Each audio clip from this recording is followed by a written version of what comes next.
세입자, 집주인의 받지 못한 보증금 역대 최대치라고 합니다. 자, 올 상반기 세입자가 집주인에게 돌려받지 못한 전세 보증금이 또다시 역대 최대치를 기록했다라고 얘기를 해요. 자, 이 전세 보증금에 대한 반환 보증 사고 건수도 상당히 많네요. 3,000건 이렇게 쭉 있고요. 전체적으로 지역별로는 이렇게 수도권인 서울과 경기 지역의 피해가 집중됐다라고 되어 있습니다. 자, 서울에 대한 피해액이 전국에서 일단 가장 많았고요. 경기도 지역은 그 두 번째이고, 서울과 경기 지역만 피해액이 무려 73.4%를 차지했다고 하니까 상당히 좀 많네요. 전세보증금 반환 보증은 전세 계약이 끝났는데도 집주인이 전세 보증금을 돌려주지 않는 경우 주택도시보증공사, 한국주택금융공사 등 보증기관이 임대인을 대신해 임차인에게 전세 보증금을 반환해주는 상품이다 라고 되어 있습니다. 1년 미만 전세 계약이나 일정 금액, 수도권 7억, 지방 5억이 넘는 고액 전세는 반환 보증 상품에 가입할 수 없다는 점이고요. 자, 요 내용하고 맞물려서 상반기 보증기한이 갚은 전세 보증금 3,400억 사상 최대라고 되어 있죠. 비슷한 내용입니다. 2019년에 전세 보증금 반환 보증 사고액 정도가 3,400억 정도고요. 2020년에는 4,600억 계속 늘어나죠. 2021년은 5,700억. 자, 2022년도 1월에서 6월 상반기에 3,400억이니까 요 추세로 가면은 6,800억에 달하는 정도로 해서 계속해서 그 피해액이 늘어나고 있다. 사고액이 늘어나고 있습니다. 그래서 이 내용으로 방금 전에 했던 내용하고 비슷한 내용인데, 어쨌든 우리가 전세 보증금 반환 보증에 대한 부분으로는 좀 가입에 대한 부분을 좀 우리가 면밀히 검토를 해야 되겠다라는 부분이 중요한 내용 같습니다. 아파트 거래 7.7% 전세값이 매매가보다 높다고 나와 있어요. 아파트 거래 중에서 무려 7.7%가 전세값이 아파트보다를 추월하는 그런 깡통 전세에 대한 우려심이 굉장히 좀 큽니다. 자, 이제 전체 아파트 거래 중에서 이렇게 상당히 많은 부분이 깡통 전세라고 하는 게 굉장히 조금 걱정도 됩니다만은. 자, 올해 매매 전세 거래가 동시에 있었던 아파트 중 7.7%는 이미 전세값이 매매 가격을 추월한 깡통 전세이거나 그럴 위험이 있다는 의미로 해석된다라고 되는 거고요. 전체 건수 중에서 지방이 76.4%로 대다수였긴 하지만 수도권도 23.6% 정도로 굉장히 조금 높은 편이고요.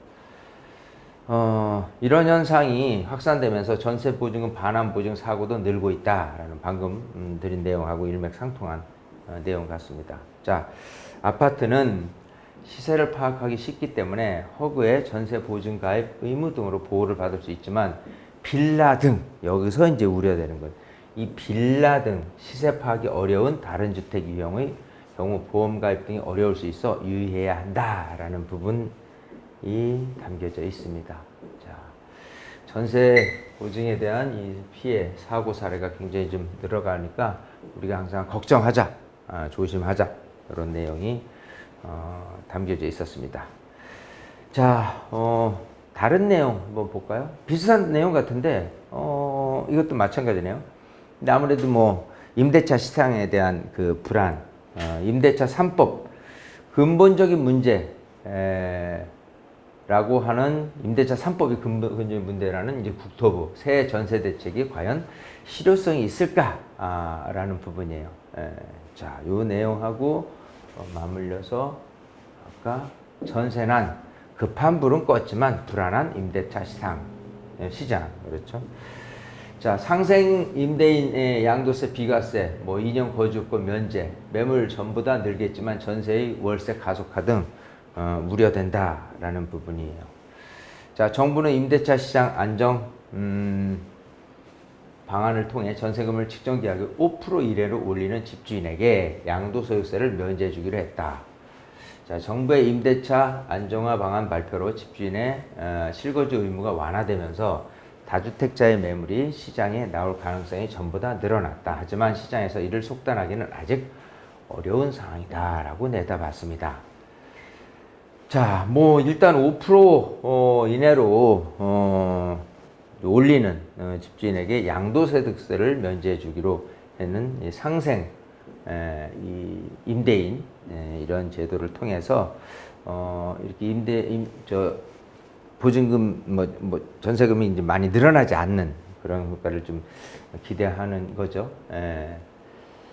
자,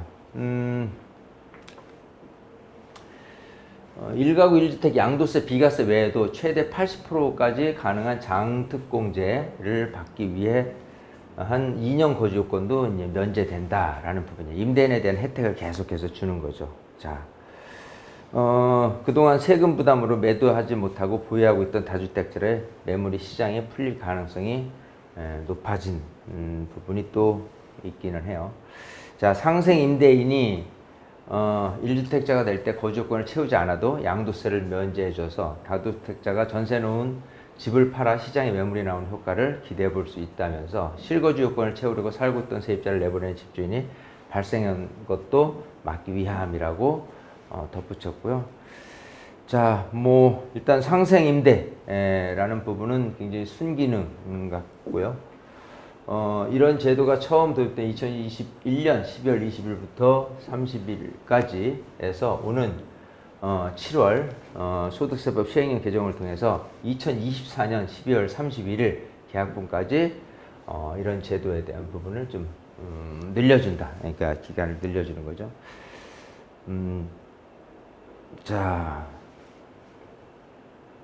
어쨌든 매물이 시장에 나올 가능성이 전보다 늘면서 급한 불은 끈 느낌이라면서 좀 더 확실한 시장 안정화를 위해서 이번 대책에 포함된 보증부 월세로만 공급했던 청년 신혼부부 매입 임대주택을 전세형으로 공급하는 것 외에도 다양한 공급 대책이 나와야 할 것이라고 강조를 했습니다. 자, 임대차법 개선에 따라서 매물이 유도되기는 하지만 일시적인 효과를 보인다면서 최근 전세의 월세 가속화와 함께 깡통 전세 우려도 커졌다라고 전해지고 있습니다. 자, 어쨌든 이런 식으로 정부는 굉장히 조금 이렇게 혜택을 주면서까지 이제 전세 보증금이 올라가는 것을 좀 막기 위한 부단한 노력을 기울이고 있다라는 부분입니다. 한번 지켜보죠. 왜냐하면 임대차 3법이 국회를 이제 통과한 게 이제 재작년이니까 이제 다가오는 8월부터 이제 어떻게 하반기 시장이 움직일 것인가도 지켜볼 만합니다. 자, 어쨌든 이렇게 쏙쏙 부동산 뉴스를 통해서 여러분들에게 이제 좋은 정보를 해설을 해드리면서 말씀드렸는데요. 어쨌든 뭐 부동산 시장은 정말 하반기에는 좋지는 않은 것 같습니다. 그래서 어쨌든 시장 흘러가는 그 상황 속에서 어떤 식으로 또 대처를 해야 될지에 대한 부분도 이 시간을 통해서 말씀을 드리도록 하겠고요. 더위 굉장히 무덥습니다. 여러분 건강 유의하시길 바라겠습니다. 마치겠습니다.